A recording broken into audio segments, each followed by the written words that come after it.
Hi guys, it's Teo and welcome to Tilaw Tilaw Vlog.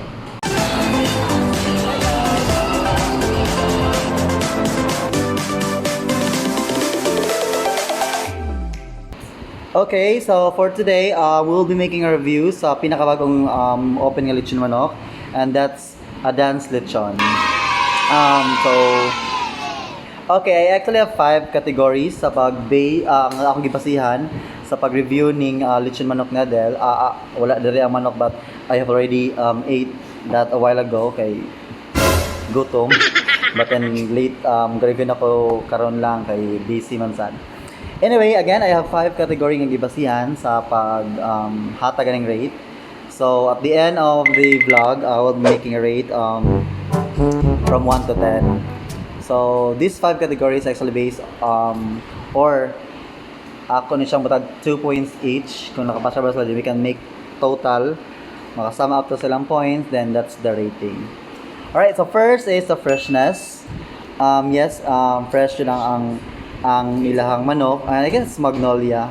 Kay makabalon jud kung fresh ang manok kay pikas nimo or ikuan nimo tender kay siya di siya dali kay maputol or something ang murag rough ang iyang skin and ang iyang unod sad. Next is the size. The size is actually okay for the price. The price is 190 and compared to other lechon manok diri sa tuwa mas medyo dako siya, so lamang sad saya sa iyang size. And then other sa timpla, so ang timpla was okay. Well marinated siya kay ma-feel jud nimo ang spices or ang aroma or ang taste sa mga spices nga gi-marinate o gigamit sa marinade sa timpla. And that mo nagibasihan sa ako sa akong taste, so that was okay. Nice ang taste niya, pasar sad siya. Di siya sad kaayo lamig jud kay I have tasted a lot of lechon and lamig jud tong uban. But pasar sad kaayo sa ako ang lasa ang taste sa lechon. And then question, is it still good without the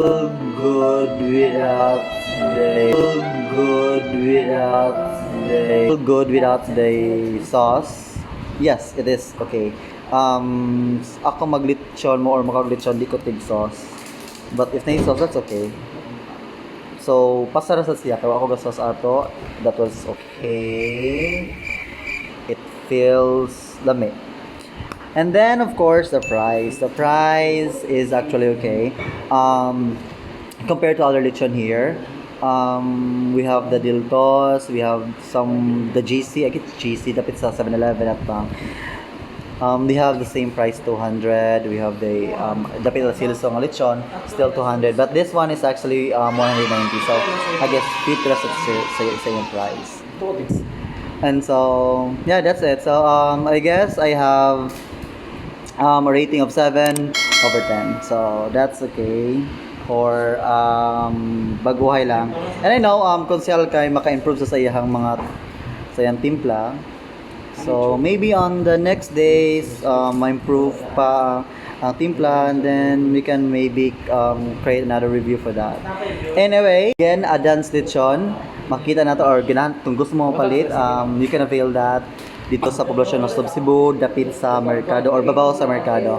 You will see there usara man to ka lechon manok dito, it's color orange nga store kiosk. So you can try it. It's actually okay. And they have 2 flavors. They have the spicy and the regular one.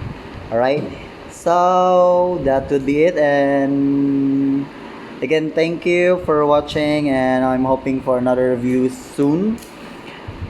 So stay tuned. And again, this is Teo. It's Tilaw Tilaw Vlog.